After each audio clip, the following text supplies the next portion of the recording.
Herkese merhaba arkadaşlar. Kanalımıza hoş geldiniz. Bugün sizler için Neslihan Atagül'den yepyeni haberler hazırladım.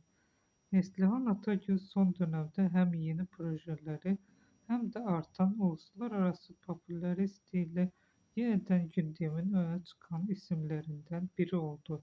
Başarılı oyuncunun özellikle dijital platformlar için hazırlanan büyük bütçeli yapımlardan teklifler aldığı ve bu projeler arasında titiz bir seçim sürecinde olduğu konuşuluyor.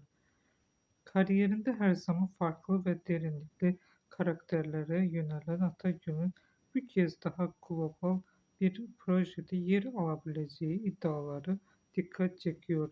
Yurt dışında geniş bir izleyici kitlesine sahip olan oyuncunun Avrupa ve Orta Doğu pazarında daha güçlü bir etki yaratma devam ettiği belirtiliyor.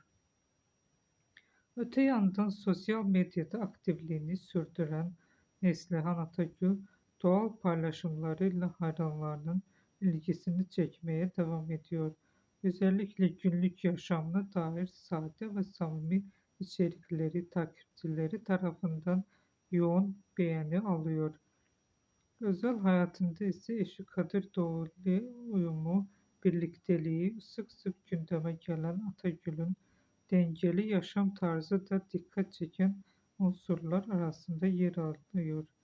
Yeni sezonda hangi projeyle ekranlara döneceği henüz netleşmeyen Neslihan Atagül'ün kariyerinde uluslararası adımlar atmaya daha da yakın olduğu ifade ediliyor. Bugünlük benden bu kadar arkadaşlar. Yeniden görüşmek üzere. Hoşça kalın.